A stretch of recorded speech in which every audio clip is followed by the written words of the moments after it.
주님 십자가사 우리 제초하시네. 오늘 들고 예루살렘 향해 일어나 너 거침없이 나. 누가복음 24장 45절에서 49절의 말씀을 중심으로 부활과 회개의 증인이 되라 하는 말씀을 제목으로 말씀을 몇 가지 중요한 걸 나누고자 합니다. 자, 우리 예수님께서 엠마오로 가는 두 제자, 실망과 시리에 빠진 제자들에게 같이 걸어가면서 구약의 성경을 풀어주고 살아나심을 입증해 주셨어요. 그리고 바로 11 제자들에게 주님이 나타나셔서 그들을 막 책망합니다.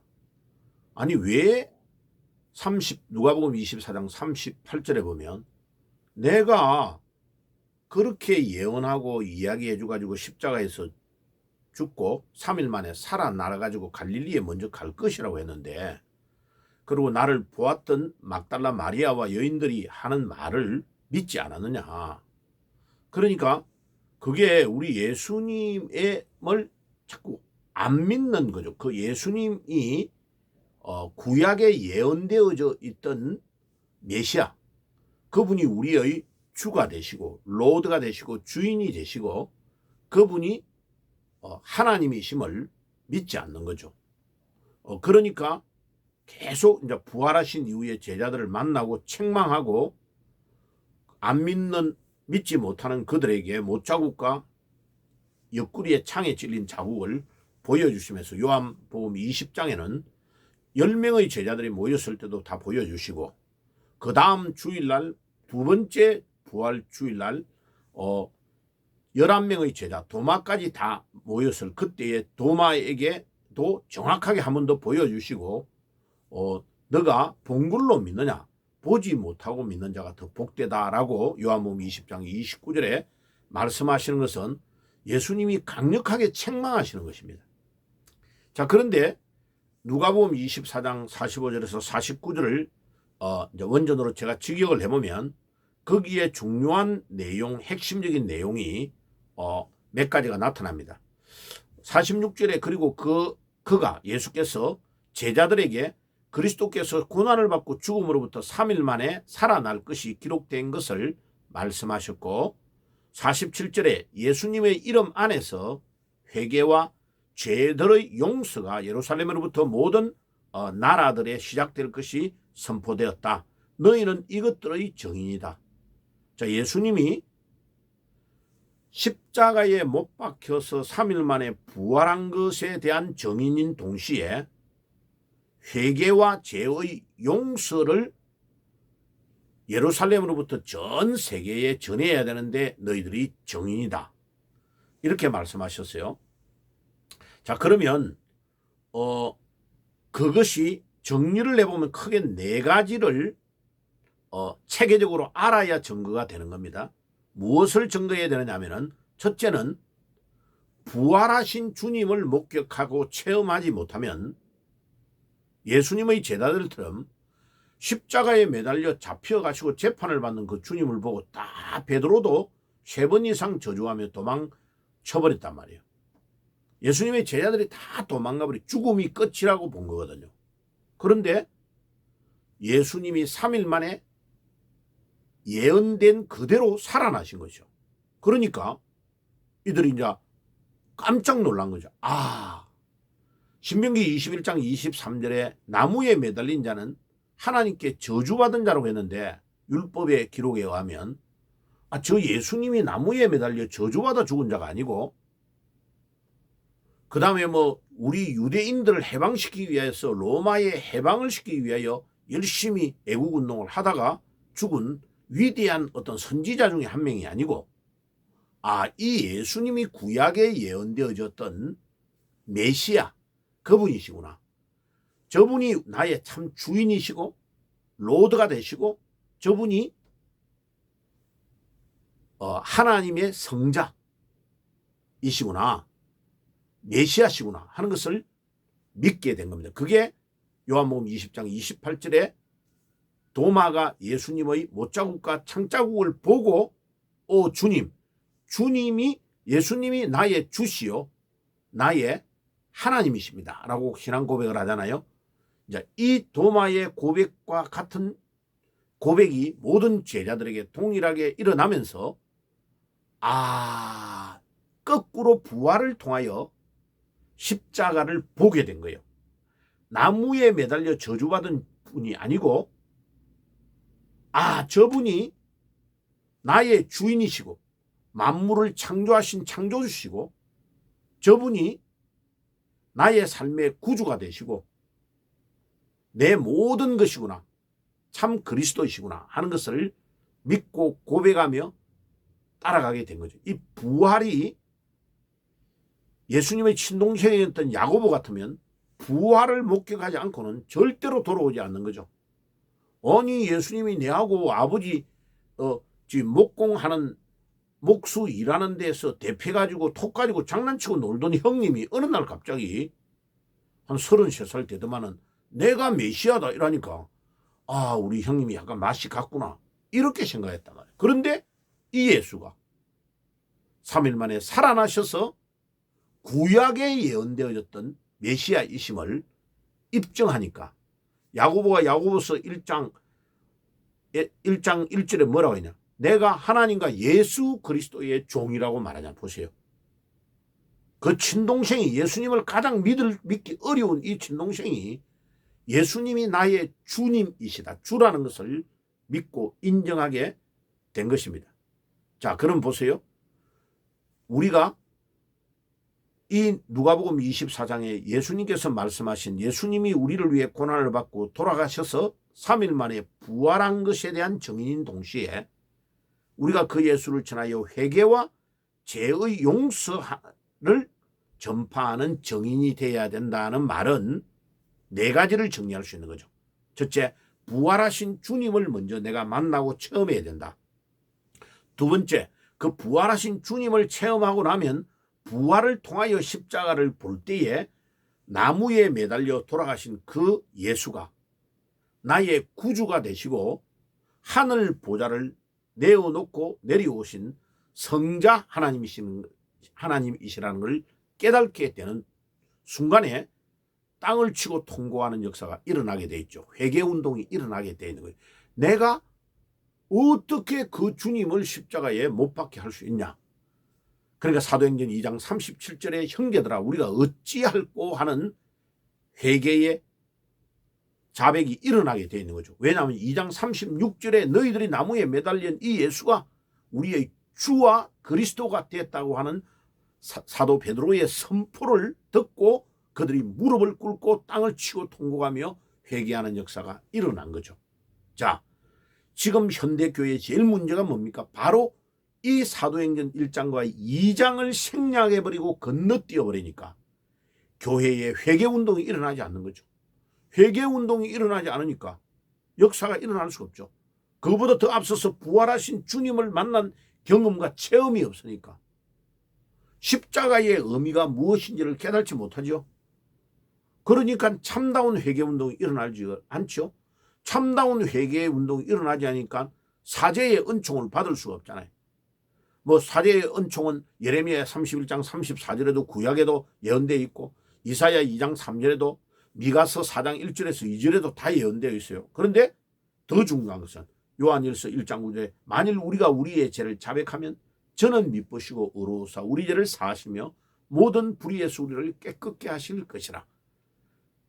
우리 주님께서는 우리가 회개하고 상한 심령을 가지고 엎드리는 것을 너무나 기뻐하시죠. 그러면 그 회개의 운동이 일어날 때 우리의 심령에 부흥의 운동이 일어나고 다른 사람들에게 이 회개의 운동이 전이되어가는 놀라운 역사가 일어나게 되는 거죠. 그럼 그때에 죄 용서가 일어나고 성령이 우리에게 임합니다. 이 회개 없는 구원은 없어요. 회개할 때에 주의 성령을 세례로 선물로 받는다고 사도행전 2장에도 말씀을 하고 있잖아요. 36절, 37, 38절에 그렇게 말씀을 하고 있잖아요. 그죠? 그러니까 보세요. 이 사도행전의 중요한 특별히 2장 36절에서 37절까지의 37, 38절 그 뒤에 나오는 그 구절을 생략해 버리는 것 때문에 한국교회와 현대교회가 엄청난 위기에 지금 빠져 있고, 디모데후서 3장 1절에 사람이 자기를 사랑하고 교만하며 자긍하며 배반하며 부모를 거역하며 하는 이 일들이 그 디모데후서 3장 1절에서 6절의 그 내용이 교회 안에 그대로 일어나는 참담한 현실이 돼버린 거죠. 왜? 교회가 사도행전을 건너뛰어 버리니까. 사실은 교회가 아니고 완전히 시장통과 같은 것으로 교회가 바뀌어버린 거예요. 사람만 모여있지 아무런 의미가 없는, 그래서 경건의 모양은 있으나 경건의 능력이 없는 교회로 전락해 버린 거죠. 세상에 도도 여르는 탕류, 이 탕류가 교회를 완전히 엄습해버렸는데, 이걸 막아낼 수 있는 능력이 부활이고, 이것을 막아낼 수 있는 것이 십자가를 통하여 회개운동이 일어나야 되고, 이것을 통하여 세례를 받으면서 성령의 충만을 얻어야 능력이 우리에게 임할 건데, 그것을 막아낼 수 있는 뚝이 다 무너져 버린 거죠. 그러니까 디모데후서 3장 1절에서 6절의 현상 그대로 교회가 사회의 도도히 흐르는 탕류에 완전히 뚝이 뚫려가지고 침몰돼 버리는 상황으로 교회가 와 있는 거죠. 그러니까 교회는 당연히 성장될 수가 없고, 청년들은 다 떠나고 나이 많은 늙은 사람들만 남아있는 현실이 돼버린 거죠. 자, 그래서 우리는 일어나야 됩니다. 우리는 부활의 주님을 만나야 되고 체험해야 되고, 그 부활의 주님을 통하여 십자가를 바라볼 때에 회개운동이 일어나고, 그리고 세례받고 성령의 충만함을 입으면 놀라운 부흥의 운동이 다시 일어날 줄 믿습니다. 이것 때문에 제가 유튜브를 계속 올리고 있는 거예요. 그러면 무엇을, 어떤 죄를 회개해야 될까요? 우리가 회개한다고 할 때, 내가 어제도 회개 다 했는데, 왜 어릴 때 돈 삥땅 한 거, 마음으로 이런 나쁜 마음을 먹은 거, 거짓말했던 거, 이런 거를 회개하는데, 그것도 한두 번이지 계속 우리가 본격적으로 나쁜 짓만 하는 사람이 아니잖아요. 그래도 바르게 살려고 하는데, 이 자범죄, 개인의 죄는 우리가 회개를 늘 한다 이 말이에요. 그런데 중요한 것은 원죄를 이해를 못하고 정확하게 가르쳐주지 않았기 때문에, 원죄를 정확하게, 더 심각한 이 원죄를 선악과를 하나 따먹은 것으로 생각해버리니까 원죄가 우리하고 전혀 상관이 없는 거죠. 원죄는 선악과 하나를 에덴 동산에 따먹은 행위를 말하는 게 아니고, 그것을 포함하여 거기에 중요한 세 가지의 깊은 영적인 의미가 있습니다. 첫째, 3장 5절, 창세기 3장 5절에 하나님과 같이 되려고 하는 죄, 극단의 교만의 죄. 이거는 루시퍼가 범죄하여서 하나님과 같이 되려고 하다가 이사야서에서, 에스겔서에서, 이사야서에서 쫓겨났던 이 죄를 에덴 동산에 와가지고 아담과 하와에게 이 죄악의 씨앗을, 뿌리를 넣은 거죠. 이 죄가 극단의 교만, 하나님과 같이 되려고 하는 이 죄를 범한 거, 이거를 우리가 회개해야 됩니다. 두 번째, 로마서 14장 9절에 내가 주인 되어 있는 죄, 주님이 만유의 주고 주인이신데 주님을 몰아내고 내가 주인이 되어 있는 주인 강탈의 죄, 이 죄가 엄청나게 큰 죄입니다. 이 죄가 조금 이따가 상세히 말씀드릴게요. 세 번째, 요한복음 16장 9절에 죄에 대하여라 하면 너희가 나를 믿지 않는다고 할 때, 불신자가 전인격적으로 예수님을 안 믿는 거, 그거는 당연히 포함돼요.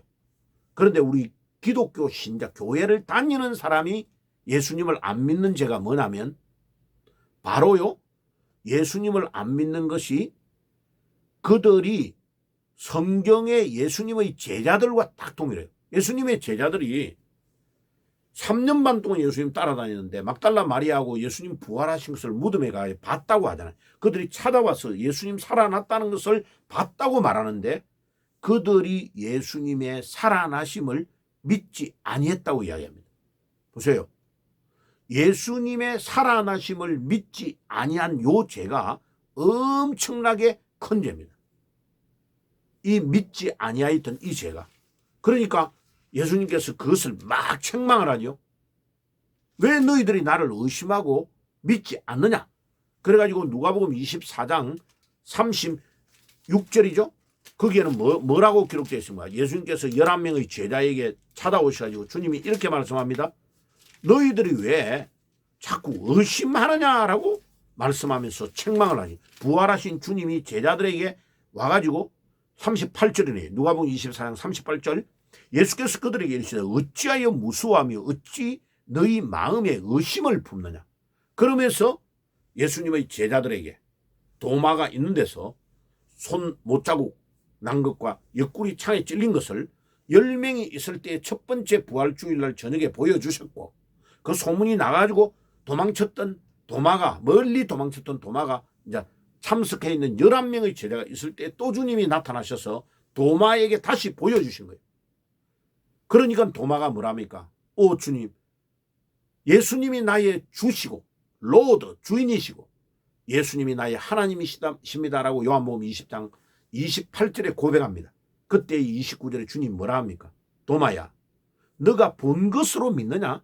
보지 못하고 믿는 자가 더 복되다. 이 말은요, 엄청나게 혼내는 겁니다. 이 사실은 안 보고 믿어야지 이놈아. 내가 그렇게 말을 했는데 부활에 대해 죽고 부활하는 걸 5번 이상 말했고, 또 너희보다 살아나서 먼저 갈릴리에 갈 거라는 걸 4번이나 예고해 줬는데도 그 말을 안 믿어? 그러니까 봐요, 우리가 성경 찬송을 들고는 다니지만은 사실은 예수님을 안 믿는 거예요. 제자들처럼 우리가 모든 중요한 거 할 때마다 우리 결정, 내 판단을 다 하고 내 이성의 판단으로 다 하지, 내 경험으로 하지, 예수님께 물어보지, 나의 주인 되시는 주님에게 물어보지 않고 내 멋대로 행하는 삶을 살아간단 말이에요. 자, 그러면요, 3가지의 죄, 원죄 중에서 하나님과 같이 되려고 하는 창세기 3장 5절의 교만의 극단의 죄, 그 다음에 로마서 14장 9절에 주님이 주인 되시는데 주인을 몰아내고 내가 주인 되려고 하는 죄, 요한복음 16장 9절에 안 믿는 죄, 예수님이 나의 주인이시고 예수님이 그리스도이심, 그분이 곧 성자 하나님이심을 믿지 않는 이 죄가 얼마나 큰지를 말해볼게요. 자, 반대로 보세요. 초대교회 사도행전 2장 43절부터 47절에 4장에 32절에 37절에 보면요, 자기의 소유를 다 팔아가지고 나누어 주는 일이 일어납니다. 여러분, 지금 한국 교회에 만약 그렇게 하라면요, 아, 저 목사 약간 미쳤다 이렇게 말할 거예요. 왜 초대교회는 자기의 그 아까운 소유를 팔아서 나누어 주는 행위가 있을 수 있을까요? 이게요, 저는 이 회개를 통하여 그걸 깨닫게 됐어요. 예수님이 나의 모든 만물을 창조하신 창조주시다. 요한복음 1장 3절. 모든 만물이 예수님을 통하여 창조됐다 그랬죠. 그 다음에 또 뭐라 합니까? 로마서 11장 36절에 모든 것이 예수님으로부터 왔고 모든 만물이 예수께로 간다고 했어요. 보세요. 그 다음에 모든 소유가 예수님 거라는 것을 알 수 있죠. 그죠? 주인이시라는 걸 인정하고 있잖아요. 그리고 더 중요한 것은 디모데전서 6장 7절에 우리는 빈손으로 왔다가 빈손으로 간다고 하죠. 우리가 이 땅에서 가지고 소유하고 있는 이거는 우리 게 아니고 잠시 주님이 우리에게 맡겨두시는 것을 청직으로서 지키고 사용하다가 가는 거예요. 우리 게 아니라. 자, 그럼 봐요. 부활을 통하여 진정으로 십자가를 바라본 자는 모든 소유가 주님 것이라는 것을 알게 되는, 주님이 주인 되시니까 요한복음 1장 3절이 이해가 되어지고 로마서 11장 36절이 이해가 돼서 모든 만물이 예수님으로 창조됐고 만물이 주님께로 가니까, 내게 아니라는 걸 아니까 팔아서 나누어 주는 일이 자연스럽게 일어난 거예요. 근데 그 이후에 인간은 욕심이 생겨가지고 전부 다 모든 것들을 내 것이라고 생각하는 이 소유의 욕에 꽉 차져 있는 욕심이 잉태하여 죄를 짓고 죄가 장성한 자 사망을 난다고 그러죠. 그 욕심이 우리 안에 꽉 들어서 절대로 우리 거를 내어놓지 않는 정신으로 가는 거죠. 이게 사탄이 우리를 죽음의 길로 몰고 가고 있는 거죠. 잘 봐야 됩니다. 이 말씀이요, 저는 주님께서 회개에 대한 것을 이거 부활과 회개에 대한 것을 말씀을 묵상하다가 이걸 깨달음을 주신 것을 너무 감사하게 생각해요. 자, 그리고 보세요. 그 깨달음이 자, 이 부활을 안 믿는다고 한 거, 요한복음 16장 9절의 말씀도 마찬가지예요. 안 믿는다고 한 것은 마가복음 16장 11절과 13절에 불신앙이 안 믿는 불신자에게만 있는 게 아니고 3년 반 동안 예수님을 따라다니며 동고동락했던 제자들도 안 믿는다고 마가복음 16장 11절과 13절에 혼나는 거예요. 부활하신 주님께서 누가복음 24장 38절에 책망을 막 하시잖아요. 왜 안 믿느냐고. 그래서 요한복음 20장 19절과 29절에 예수님이 못자국과 창자국을 직접 보여주시고 두 번째로 또 39절에서 44절에 도마가 있는 상태에서 11명에게 보여주시고 믿게 하신 거다. 그러니까 성경 찬송을 들고 다닌다고 믿는 게 아니고 부활하신 주님을 만나고 체험하지 못하면 십자가를 바로 이해할 수 없고 십자가에 돌아가신 분을 정확하게 이해하지 못하면 참 회개의 운동이 일어날 수 없고 참 회개의 운동이 일어나지 않으면 나의 소유를 내려놓을 줄 모르고 욕심만 더덕더덕하게 되고 회개하지 않으면 사죄의 은총이 없고 회개하고 나야 성령이 우리에게 임하시며 권능을 받을 건데 권능도 없고 경건의 모양은 있지만 경건의 능력이 없으니까 교인들이 세상에서 이길 수 있는 힘이 전혀 없는 거죠. 그러니까 결론은 사도행전을 건너뛰어버린 현대교회가 다 무너져버리는 거죠. 세상의 모든 욕심에 다 무너져서 디모데후서 3장 1절에서 6절에 자기를 사랑하고 교만하고 자긍하며 배반하며 부모를 거역하며 하나님보다도 돈을 더 사랑하는 쪽으로 세상의 물결이 교회 안으로 밀려 들어와서 그 엄청난 홍수가 우리의 댐을 다 붕괴시켜 버려 가지고 우리는 거기에서 죽어가는 상황으로 놓여 있다. 그것을 막아내는 뚝을 만들려면 부활의 신앙을 회복해야 되고 십자가에서 돌아가신 주님을 부활을 통하여 바라보며 철저한 회개운동이 일어나야 되고 그 회개운동은 성령의 충만함으로 나아가고 성령의 충만함을 받아야 권능을 능력을 받게 되니까 세상을 이길 수 있는 거예요. 그래서 사도행전 1장과 2장을 회복하지 않으면 절대로 이 시대를 회복할 수 없다는 것을 오늘 말씀을 드리겠습니다. 기도하겠습니다. 주님 감사합니다. 오늘도 사도행전 1장과 2장을 건너뛴 처참한 현실을 우리가 바라볼 수 있게 하시고 이 말씀을 잘 묵상하며 승리하는 귀한 하루가 되게 해주시고 남은 생애가 되게 해 주옵소서. 예수님의 이름으로 기도드리옵나이다. 아멘. 지금은 우리 주 예수 그리스도의 은혜와 하나님 우리 아버지의 사랑하심과 성령의 교통하심이 오늘도 부활의 주님을 진정으로 만나고 체험한 후에 그 부활을 통하여 부활의 주님을 통하여 십자가를 바라보며 철저한 회개의 운동이 일어나고 그 회개를 통하여서 사죄의 은총을 받고 성령의 충만함을 받고 능력을 받아서 예수님의 증인이 되기를 소원하는 모든 주의 종들 머리 위에 지금부터 영원까지 항상 함께 계실지어다. 아멘. 영원한 주님 십자가 사랑 우리 제쳐가시네. 오늘 들고 예루살렘 향해 일어나 너 거침없이 나아가라. 영원한 주님의 십자가 사랑